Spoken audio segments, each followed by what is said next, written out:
عاوز تعرف انت فاشل ولا ناجح؟ شوف نفسك.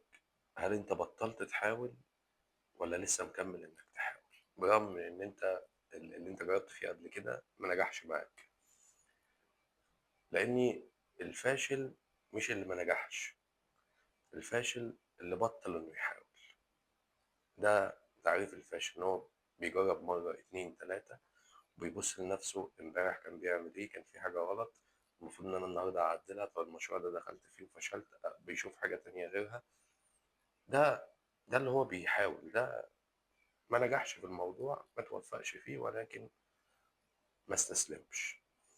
ولكن على العكس صحيح بالنسبة للبني آدم أو الشخص اللي هو الفاشل، اللي هو حاول مرة اتنين تلاتة الموضوع خلاص بالنسبة له انتهى، يأس، بطل يحاول، فده تعريفه إن هو شخص فاشل. هنا بس في الحالة الوحيدة اللي احنا نقول عليه إن هو فاشل. ابدأ من جديد، مفيش مشكلة. عادي إنك تقع، عادي إنك ما تنجحش، عادي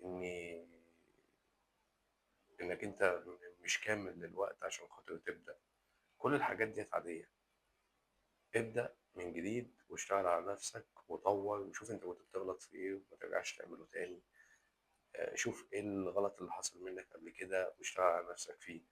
ناقصك حاجة طورها، في حاجة انت مش عارفها حاول انك تعرفها، ولكن ما تستسلمش يعني، ما تبطلش تحاول، كمل. ولما تقع قوم واشتغل، وعادي.